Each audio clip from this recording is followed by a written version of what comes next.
আসসালামু আলাইকুম। অনলাইন ভিত্তিক ক্লাসে সকলকে স্বাগত জানাচ্ছি। আজকে আমার আলোচনার বিষয় স্বাধীনতা এই শব্দটি কিভাবে আমাদের হলো।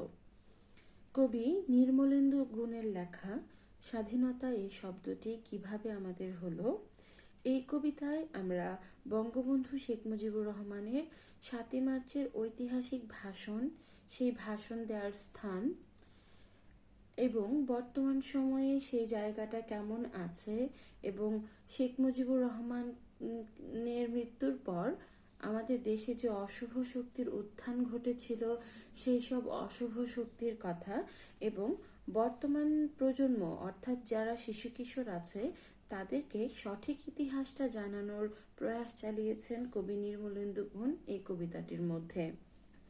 এই কবিতায় কবি হিসেবে তুলনা করা হয়েছে বা অভিহিত করা হয়েছে শেখ মুজিবুর রহমানকে, এবং কবিতা যে শব্দটি বারবার এসেছে এই কবিতা দ্বারা বোঝানো হয়েছে বঙ্গবন্ধু শেখ মুজিবুর রহমানের ৭ই মার্চে সেই ঐতিহাসিক কালোজয়ী ভাষণকে। কারণ বাঙালি এই কালোজয়ী ভাষণ এই কারণেই বলছি, কারণ হচ্ছে বাঙালি জাতি যখন পরাধীন হয়েছিল ১৭৫৭ সালে সিরাজউদ্দৌলার পতনের মধ্য দিয়ে, এরপর থেকে দীর্ঘদিন ধরে নানান রকম শোষণ ও বঞ্চনার শিকার হয়েছে। এই শোষণ ও বঞ্চনা নিপীড়ন মানুষ সহ্য করেছে, প্রতিবাদী হয়ে উঠেছে।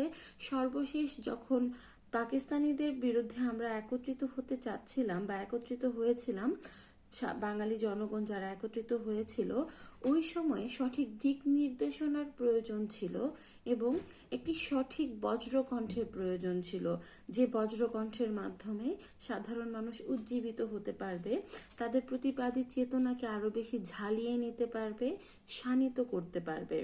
বঙ্গবন্ধু শেখ মুজিবুর রহমানের এই ভাষণটির মাধ্যমে অসংখ্য মানুষ প্রতিবাদে উদ্বুদ্ধ হয়েছে, প্রতিবাদী হয়েছে এবং নিজের দেশকে, নিজেকে বন্দি দশা থেকে মুক্ত করার জন্য সংগ্রামে ঝাঁপিয়ে পড়েছে।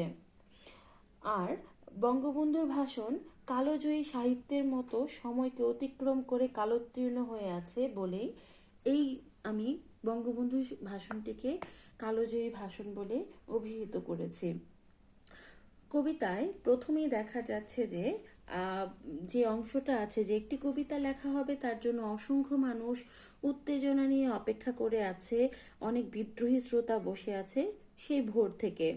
এত মানুষের জনসমাগম, সেটাকে দেখে মনে হচ্ছে যে কোনো একটা সমুদ্র যেন, বা জনগণের সমুদ্র। তাদের একটাই প্রত্যাশার জায়গা বা আকাঙ্ক্ষার জায়গা, কবিতা শুনবে। সেই কবিতাটা হচ্ছে স্বাধীনতাকে নিয়ে বঙ্গবন্ধু শেখ মুজিবুর রহমানের যে ভাষণটা ছিল সেটিকেই বোঝানো হচ্ছে কবিতা। কখন আসবে কবি, বা বঙ্গবন্ধু শেখ মুজিবুর রহমান কখন ঘোষণার মঞ্চে আসবেন, সেজন্য অসংখ্য মানুষ অধীর আগ্রহে বসেছিল। তারপর কবি এই কবিতায় কিছুটা ফ্ল্যাশব্যাকে গিয়েছেন, যে তোমরা বর্তমান সময়ে এসে এই কবিতাটা পড়ছো, কিন্তু সেদিনের অবস্থাটা ঠিক কেমন ছিল, যে এখন যে জায়গায় শিশু পার্কটা স্থাপিত হয়েছে সেই অংশেই আসলে ঘোষণা মঞ্চটা স্থাপন করা হয়েছিল। আগে যে রেসকোর্স ময়দান বলে অভিহিত করা হতো, বর্তমানে সেই ময়দানের নাম বা উদ্যানের নাম হচ্ছে সোহরাওয়ার্দী উদ্যান। সেই সোহরাওয়ার্দী উদ্যানের উত্তর পাশে বঙ্গবন্ধু শেখ মুজিবুর রহমান ভাষণ দেওয়ার জন্য ঘোষণা মঞ্চ স্থাপন করা হয়েছিল। সেই ঘোষণা মঞ্চের বর্তমান জায়গাটিতে নির্মাণ করা হয়েছে শিশু পার্ক।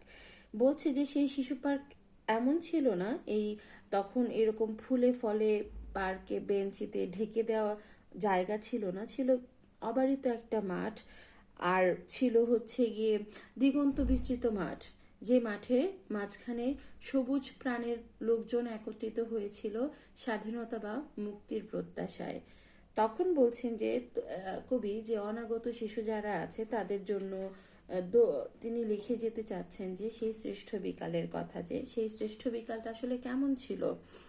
বলছিল যে, বলেছেন এখানে কবি যে সোহরাওয়ার্দী উদ্যান বা তৎকালীন রেসকোর্স ময়দান তখন ছিল দুর্বাদলে ঢাকা, চতুর্দিকে যেখানেই তাকানো হচ্ছে চতুর্দিকেই সবুজের সমারোহ, এবং স্বাধীনতাকামী বিভিন্ন শ্রেণীর পেশাজীবী মানুষ সেখানে এসেছিল, উলঙ্গ কৃষক এসেছিল, তারপর কারখানা থেকে শ্রমিক এসেছিল, মধ্যবিত্ত এসেছিল, নিম্নবিত্ত, করুণ কেরানি, নারী, বৃদ্ধ, ভবঘুরে, অসংখ্য শিশুর দলও সেখানে ছিল। এবং সেই কবিতা বা স্বাধীনতার ঘোষণা শোনার জন্য মানুষের যে অধীর বা ব্যাকুল প্রতীক্ষা ছিল, সেই প্রতীক্ষাটার কথা বলা হয়েছে।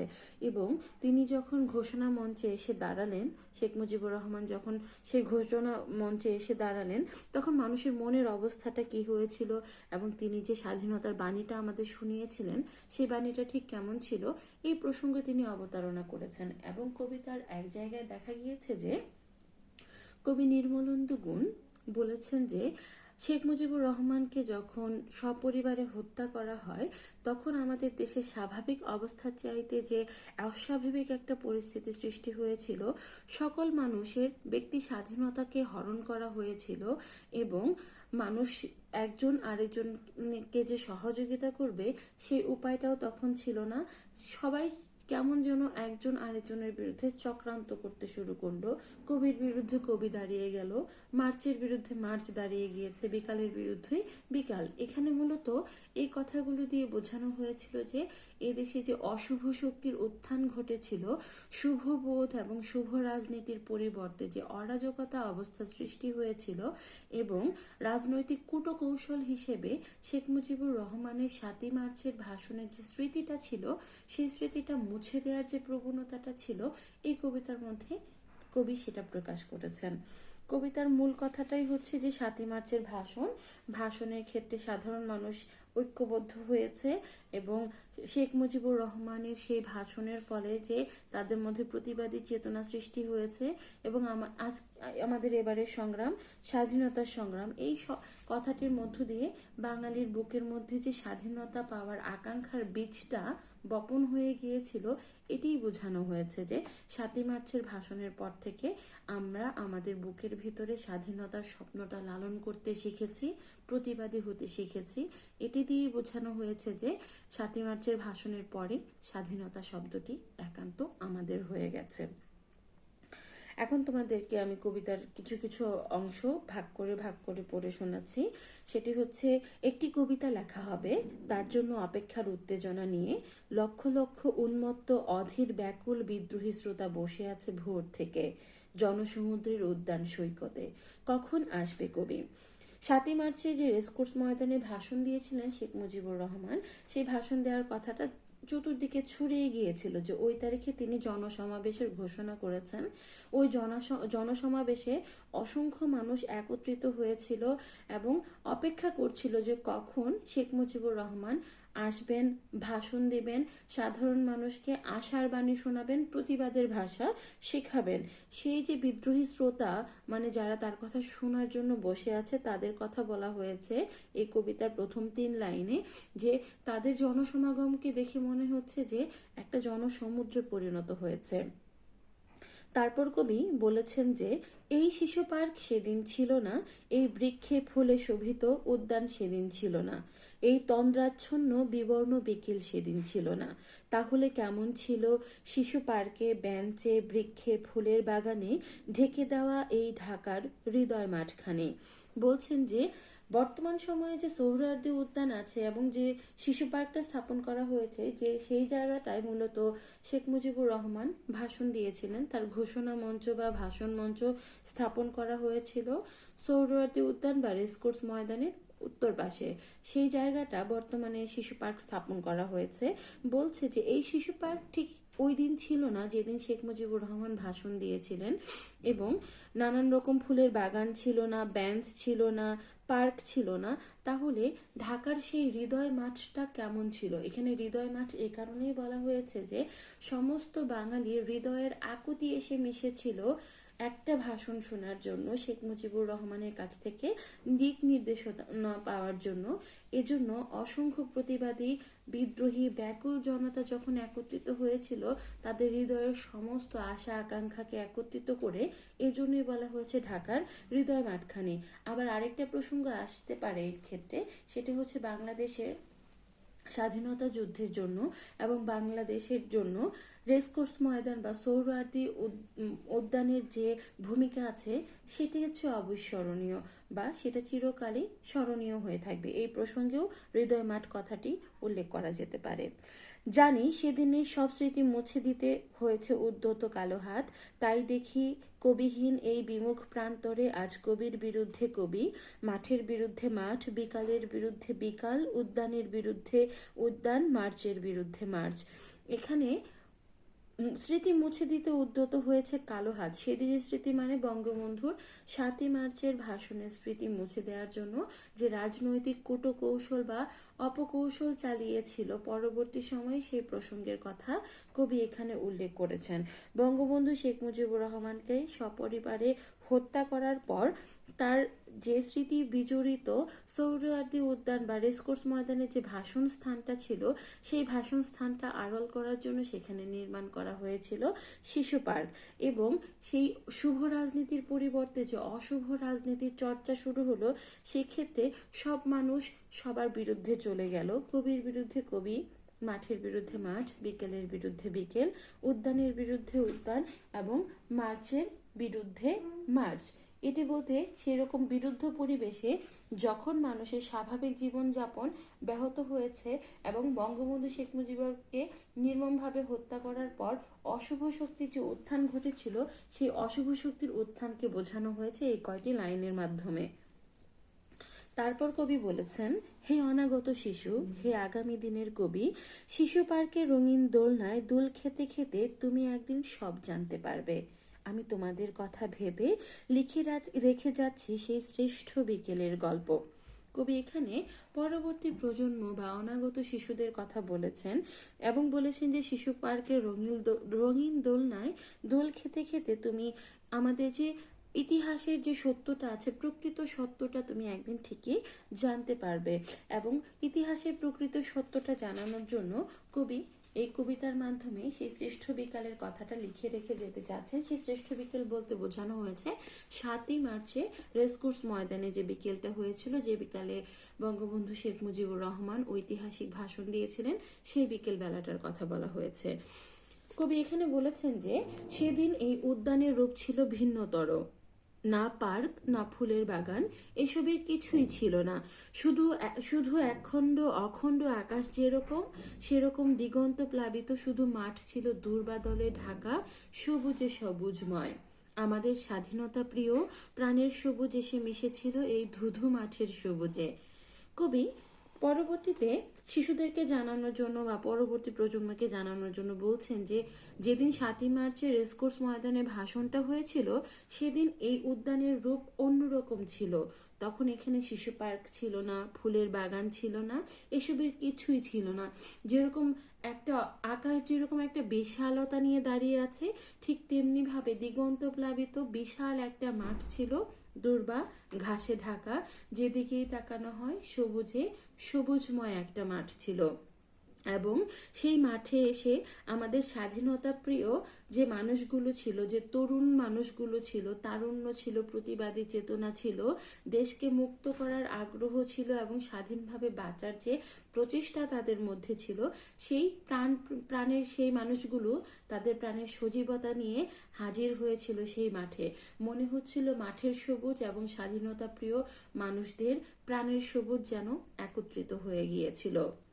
কারা কারা এসেছিলেন সে বিষয়টা উল্লেখ করার জন্য কবি এই কবিতায় লিখেছিলেন, কপালে কবজিতে লাল শালু বেঁধে এই মাঠে ছুটে এসেছিল কারখানা থেকে লোহার শ্রমিক, লাঙল জোয়াল কাঁধে এসেছিল ঝাঁক বেঁধে উলঙ্গ কৃষক, হাতের মুঠোয় মৃত্যু, চোখে স্বপ্ন নিয়ে এসেছিল মধ্যবিত্ত, নিম্নবিত্ত, করুণ কেরানি, নারী, বৃদ্ধ, ভবঘুরে, আর তোমাদের মতো শিশু পাতা কোরআনিরা দল বেঁধে। কবি বলেছেন যে এই যে 7ই মার্চের ভাষণ, এই ভাষণ শোনার জন্য সেদিন কারখানা থেকে লাল কাপড় বেঁধে, কপালে কবজিতে লাল কাপড় বেঁধে এই মাঠে ছুটে এসেছিল অসংখ্য শ্রমিক, তারপর ঝাঁক বেঁধে লাঙল জোয়াল কাঁধে এসেছিল কৃষক, হাতের মুঠোয় মৃত্যু এবং চোখে স্বপ্ন নিয়ে এসেছিল মধ্যবিত্ত, নিম্নবিত্ত। অফিসে যে সামান্য কেরানি যে করুণভাবে জীবনযাপন করে, সেই করুণ কেরানি, নারী, বৃদ্ধ, ভবঘুরে আর অসংখ্য পাতা কুড়ানো শিশুরা এসেছিল, যাদের বয়স এখন তোমাদের মতো, যাদের তারা সবাই এসেছিল দল বেঁধে। কারণ তারা সবাই শেখ মুজিবুর রহমানের যে ভাষণটা ছিল সেই ভাষণ শোনার জন্য অনেক বেশি আগ্রহী ছিল। একটি কবিতা পড়া হবে, তার জন্য কি ব্যাকুল প্রতীক্ষা মানুষের, কখন আসবে কবি, কখন আসবে কবি।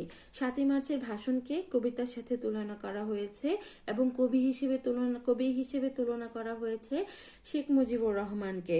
সেটাই কবি বারবার বলেছেন যে 7ই মার্চের ভাষণ শোনার জন্য মানুষের যে অসম্ভব রকম আবেগ ছিল, প্রতীক্ষা ছিল, অনেক অপেক্ষা নিয়ে তারা বসেছিলেন, আশা নিয়ে বসেছিলেন, সেই বিষয়টাই এখানে এই লাইনটার মাধ্যমে প্রকাশ করা হয়েছে যে কখন আসবে কবি, কখন আসবে কবি। 100 বছরের শত সংগ্রাম শেষে রবীন্দ্রনাথের মতো দৃপ্ত পায়ে হেঁটে অতঃপর কবি এসে জনতার মঞ্চে দাঁড়ালেন। মানে 100 বছরের শত সংগ্রাম বলতে বোঝানো হয়েছে 1757 সালে পলাশীর প্রান্তরে বাঙালির স্বাধীনতা যখন হরণ করা হয়েছিল, ওই স্বাধীনতা হরণ করার পর ব্রিটিশরা এদেশে আমাদের শোষণ করেছে, পাকিস্তানিরা শোষণ করেছে এবং তাদের বিরুদ্ধে আমরা নানান সময় নানান রকম প্রতিবাদ করেছি, নানান রকম সংগ্রাম করেছি। এই সংগ্রাম বলতে বোঝানো যেতে পারে এটা যে সিপাহী বিদ্রোহ আছে, নীলকরদের বিরুদ্ধে যে বিদ্রোহ আছে সেটা, ফরায়ে যে আন্দোলন ছিল সেই আন্দোলনগুলো, তারপর হচ্ছে গিয়ে স্বদেশী আন্দোলনের প্রসঙ্গ কিছুটা আসতে পারে যেহেতু আমরা ভারতবর্ষের সঙ্গে যুক্ত ছিলাম একটা সময়ে। তারপর বা আরেকটা বিষয় আসতে পারে সেটা হচ্ছে আমাদের ভাষা আন্দোলন, 54 নির্বাচন, যুক্তফ্রন্ট গঠন, তারপর হচ্ছে 6 দফা দাবি, 69 গণ অভ্যুত্থান, বিভিন্ন ধরনের প্রতিবাদী যে চেতনাগুলো ছিল সেই প্রতিবাদের বিষয়টা এসছে। আর রবীন্দ্রনাথের মতো দৃপ্ত পায়ে হেঁটে বলতে এটা বোঝানো হয়েছে যে আমাদের দেশে অসংখ্য নেতা ছিলেন যারা আমাদেরকে পরাধীনতা শৃঙ্খল থেকে মুক্ত করতে চেয়েছেন। বাংলা সাহিত্যের ক্ষেত্রে যেরকম রবীন্দ্রনাথের ভূমিকা অন্যান্য কবি সাহিত্যিকদের তুলনায় বেশি, ঠিক তেমনিভাবে শেখ মুজিবুর রহমানের ভূমিকা সব নেতা এবং যারা প্রতিবাদী জনতা ছিল সবাই স্বীকার করেন এবং সেটা মেনে নেন যে তার ভূমিকা সবচাইতে বেশি আমাদের স্বাধীনতা অর্জনের ক্ষেত্রে। এ কারণে রবীন্দ্রনাথের সাথে তাকে তুলনা করা হয়েছে। জনতার মঞ্চে এসে দাঁড়ানো, জনতার মঞ্চ বলতে বোঝানো হয়েছে যে চতুর্দিকে মানুষ বসেছিল এবং এক কোনায় শেখ মুজিবুর রহমানের জন্য যে ভাষণ মঞ্চটা ছিল সেই ভাষণ মঞ্চে তিনি যখন এসে দাঁড়ালেন সেটাকেই বলা হয়েছে জনতার মঞ্চ। তখন পলকে দারুণ ঝলকে তরিতে উঠিল জল, হৃদয়ে লাগিল দোলা, জনসমুদ্রে জাগিল জোয়ার, সকল দুয়ার খোলা। এখানে আসলে দুটো কবিতার একত্রিত করা হয়েছে। সেটা হচ্ছে গিয়ে রবীন্দ্রনাথ ঠাকুরের দুটো কবিতার লাইন আছে। সেই একটা হচ্ছে গিয়ে দেবতার গ্রাস আর একটা হচ্ছে ঘোড়সোয়ার কবিতার চরণ ব্যবহার করা হয়েছে, বিষ্ণুদের কবিতা মূলত, আর রবীন্দ্রনাথের দেবতার গ্রাস। এই দুটি কবিতার চরণ ব্যবহার করে তিনি এই যে বঙ্গবন্ধু যখন ঘোষণা মঞ্চে এসে দাঁড়ালেন তখন হচ্ছে সাধারণ মানুষের মনের যে অবস্থা যেটা ছিল সেটার কথা বোঝানো হয়েছে। যেন মনে হচ্ছে যে তরিটা এমনি বয়ে চলছিল, কোনো পাল ছিল না, কোনো দিক নির্দেশনা ছিল না, কোনো হাল ছিল না, সেই রকম একটা তরিতে বঙ্গবন্ধু এসে যেন পাল সংযোজন করলেন এবং জনতার স্রোতে যেন সেই নৌকায় উদ্দাম হাওয়া লাগলো, ছুটে চললো মানুষের বহু আকাঙ্ক্ষিত সেই তরি বা স্বপ্ন তরি, যেটা হচ্ছে স্বাধীনতার জন্য আমরা দেখেছিলাম। সেই তরিটার কথা এখানে বলা হয়েছে, স্বাধীনতার যে স্বপ্ন সেই স্বপ্নটার কথা বলা হয়েছে। কে রোধে তাহার বজ্র কণ্ঠবাণী, গণসূর্যের মঞ্চ কাঁপিয়ে কবি শোনালেন তার অমর কবিতা খানি। এবারের সংগ্রাম আমাদের মুক্তির সংগ্রাম, এবারের সংগ্রাম স্বাধীনতার সংগ্রাম। বজ্রকণ্ঠ বলতে বোঝানো হয়েছে যে আকাশ যখন মেঘলা থাকে, ওই মেঘলা আকাশ থেকে যখন বিদ্যুতের ধ্বনি গম গম আওয়াজ করে প্রচণ্ড শক্তিধর শব্দের মতো আওয়াজ হয়, এখানে বঙ্গবন্ধুর কণ্ঠস্বরকে সেই বজ্রকণ্ঠ বলে বোঝানো হয়েছে। কারণ পাকিস্তানিরা বারবার বঙ্গবন্ধু শেখ মুজিবুর রহমানকে বন্দি করেছেন, নানান রকম ভাবে বাধা দিয়েছেন, তারপরও আকাশের বিদ্যুৎ চমকানো যেরকম থামানো যায় না, ঠিক তেমনি ভাবে বঙ্গবন্ধু শেখ মুজিবুর রহমানের প্রতিবাদী কণ্ঠস্বরকেও থামিয়ে রাখা কোনোভাবেই সম্ভব হয় না। আমাদের এবারের সংগ্রাম, আমাদের মুক্তির সংগ্রাম, এবারের সংগ্রাম স্বাধীনতার সংগ্রাম। 1971 সালে 7ই মার্চে বঙ্গবন্ধু রেসকোর্স ময়দানে যে স্বাধীনতার ডাক দেন, এদেশের মানুষের মুক্তির ডাক ছিল সেটা। এটাই ছিল তার বক্তব্যের মূল কথা। তিনি যে দীর্ঘ সময় ধরে যে বক্তব্যটা দিয়েছিলেন, 18 মিনিট ধরে যে বক্তব্যটা দিয়েছিলেন, সেই বক্তব্যের মূল জেস্ট ছিল এটা, বা মূল অংশ ছিল এটা, যে আমাদের স্বাধীনতার সংগ্রামে আমাদের ঝাঁপিয়ে পড়তে হবে এবং আমাদেরকে জয়ী হতে হবে। এই যে স্বাধীনতার কথাটা তিনি বলেছিলেন, সেই থেকে স্বাধীনতা শব্দটি আমাদের, মানে এখানে স্বাধীনতা শব্দটি শুধু নিছক আবিধানিক কোনো অর্থ বহন করে না। তিনি যে ভাষণটা দিয়েছিলেন, সেই এবারের সংগ্রাম স্বাধীনতার সংগ্রাম, ওই স্বাধীনতা শব্দটির উচ্চারণের সঙ্গে সঙ্গে আমাদের সংগ্রাম এবং মুক্তিপ্রিয় মানুষের যে চেতনাটা আছে, সেই চেতনাটা যুক্ত হয়ে গেছে, এবং সেই চেতনা একত্রিত হয়ে গেছে বলেই মানুষ স্বাধীনতার স্বপ্নটা আরো বেশি গুরুত্ব সহকারে দেখতে পেরেছে এবং আরো বেশি প্রতিবাদী হতে পেরেছিল। একটা ঘোষণার মাধ্যমে সমগ্র বাঙালি জাতির মনে স্বাধীনতার যে প্রত্যাশার বীজটা বপন হয়েছিল, এবং তারা এই এত বেশি আত্মপ্রত্যয়ী ছিল, আত্মবিশ্বাসী হয়ে গিয়েছিল যে স্বাধীনতা যে কোনোভাবেই আমরা অর্জন করব, এবং শেষ পর্যন্ত রক্তক্ষয়ী সংগ্রামের পর বাঙালি জাতি স্বাধীনতার সূর্যটাকে ছিনিয়ে আনতে পেরেছে। মূল কথা, এই কবিতাটি যখন তোমরা পড়বে তখন তো কয়েকটা বিষয় খেয়াল রাখবে, যে কবিতাটা একবার বর্তমানে এসে কথা বলছে এবং অতীতের স্মৃতিচারণের বিষয়টিও কবিতাটিতে উঠে এসেছে। একবার বলছে যে সাধারণ বাচ্চাদের জন্য বা শিশুদের জন্য, আগামী প্রজন্মের জন্য তিনি লিখে রেখে যাচ্ছেন ইতিহাসের কথা, সত্য ইতিহাসটা তুলে ধরতে চেয়েছেন। অন্যদিকে কিন্তু আবার তিনি ওই 7ই মার্চের যে ভাষণ মঞ্চ বা ঘোষণা মঞ্চ ছিল, সেই মঞ্চে এবং তার আশেপাশে যে জনসাধারণ ছিল, তাদের আবেগের বিষয়টিও কিন্তু তিনি এখানে ফুটিয়ে তুলেছেন। আচ্ছা, এই কবিতাটা তোমরা 2বার করে পড়বে এবং শব্দার্থ এবং টিকা অংশটুকু ঠিকভাবে দেখবে। তোমাদেরকে আমি আবার বলছি, এই কবিতায় কবি হিসেবে বঙ্গবন্ধু শেখ মুজিবুর রহমানকে বোঝানো হয়েছে এবং কবিতা হিসেবে 7ই মার্চের ভাষণকে বোঝানো হয়েছে। আর স্বাধীনতা শব্দটি 7ই মার্চের ভাষণের পরই আমাদের নিজস্ব হয়ে গেছে, কারণ 71 সালের 7ই মার্চ বাংলার অবিসংবাদিত নেতা বঙ্গবন্ধু শেখ মুজিবুর রহমান যে বক্তব্য দিয়েছিলেন রেসকোর্স ময়দানে, সেই বক্তব্য শোনার জন্য অসংখ্য মানুষ, লক্ষ লক্ষ মানুষ অপেক্ষা করছিল। তারা ব্যাকুল হয়ে ভোর থেকে বঙ্গবন্ধুর অপেক্ষায় বসেছিল।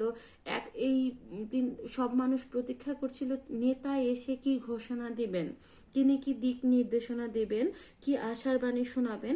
এটার জন্য সমস্ত মানুষ আকুল হয়েছিল, কারণ পাকিস্তানি শাসকরা সামরিক শক্তি প্রয়োগ করে বাঙালির যে অধিকারটা ছিল, সেই অধিকারকে নানানভাবে হরণ করেছে এবং বাধা প্রয়োগ করেছে। 70-এর নির্বাচনের ক্ষেত্রে যখন বঙ্গবন্ধু শেখ মুজিবুর রহমান